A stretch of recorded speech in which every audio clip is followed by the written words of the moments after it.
ಇನ್ನು ಕೈಕಮಲ ನಾಯಕರ ನಡುವೆ ರಾಮ ಮಂದಿರದ ವಾರ್ ತಾರಕಕ್ಕೇರ್ತಾ ಇದೆ. ರಾಮ ಮಂದಿರದ ಉದ್ಘಾಟನೆಗೆ ರಾಜಕೀಯ ಗುದ್ದಾಟ ಮತ್ತೆ ಮುಂದುವರಿತಾ ಇದೆ. ಕಾಂಗ್ರೆಸ್ ಹಾಗೂ ಬಿಜೆಪಿ ನಾಯಕರ ನಡುವೆ ಇದೀಗ ರಾಮ ಮಂದಿರ ಉದ್ಘಾಟನೆಯ ರಾಜಕೀಯ ಮತ್ತೆ ಮುಂದುವರಿತಾ ಇದೆ.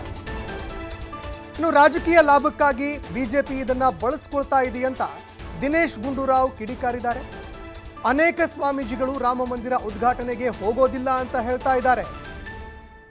ರಾಮ ಮಂದಿರಕ್ಕೆ ಹೋಗೋದಕ್ಕೆ ಯಾರ ಅನುಮತಿಯೂ ಕೂಡ ಬೇಕಾಗಿಲ್ಲ.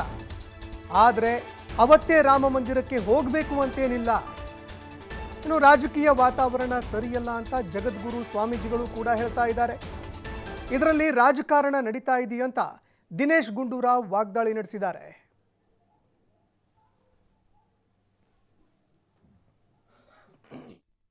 ಯಾಕೆ ಹೇಳ್ತಾ ಇದ್ದೀರಾ ನೀವು? ನಂಗೆ ಅರ್ಥ ಆಗ್ತಾ ಇಲ್ಲ.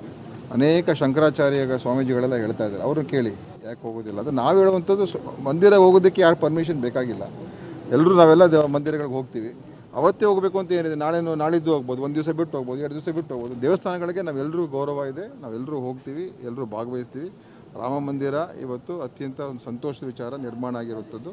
ಆದರೆ ಅದನ್ನು ರಾಜಕೀಯವಾಗಿ ಒಂದು ವಾತಾವರಣ ನಿರ್ಮಾಣ ಮಾಡ್ತಾ ಇದ್ರೆ ಸರಿಯಲ್ಲ ಅಂತ ಅಷ್ಟೇ. ಅದು ನಾವು ಹೇಳ್ತಾ ಇಲ್ಲ, ಅನೇಕ ಜಗದ್ಗುರು ಶಂಕರಾಚಾರ್ಯಗಳು ಹೇಳ್ತಾ ಇದ್ದಾರೆ.